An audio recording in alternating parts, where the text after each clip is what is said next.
જમ્મુ કાશ્મીરના પહેલગામમાં થયેલા આતંકી હુમલાના પગલે દેશભરમાં રોષ જોવા મળી રહ્યો છે। લોકો કેન્ડલ માર્ચ સાથે બેનર પોસ્ટરો સાથે આતંકવાદ અને પાકિસ્તાન સામે વિરોધ નોંધાવી રહ્યા છે। ત્યારે આજે સુરત સિવિલ હોસ્પિટલના સોશિયો સર્કલ તરફના રસ્તે ગૌશાળાની સામે હિન્દુ સંગઠન દ્વારા પાકિસ્તાન મુર્દાબાદનું સ્ટીકર લગાવવામાં આવ્યું। લોકો તેના પરથી ચાલી અને વાહનો ચલાવી પોતાનો રોષ ઠાલવી રહ્યા છે।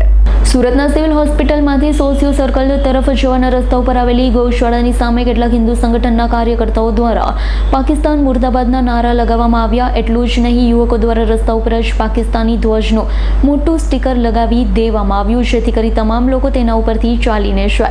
સાથે આ રસ્તા ઉપરથી ગાડી પણ ફરી રહી છે। એ પ્રકારે પાકિસ્તાન સામે જે રોષ છે તે પ્રગટ કરવામાં આવી રહ્યો છે। યુવકો મોટી સંખ્યામાં એકત્રિત થઈ રસ્તા ઉપર મસ્ત મોટું સ્ટીકર લગાડી પાકિસ્તાનને જડબાતોડ જવાબ આપવાની લાગણી ઉચ્ચારી છે।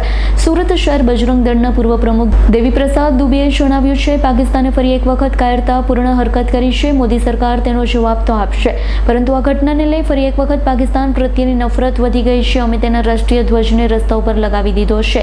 અમારી લાગણી હતી પાકિસ્તાનને તેની ઓકાત બતાવવી જોઈએ, તેનું જ્યાં સ્થાન છે તેને મૂકવું જોઈએ।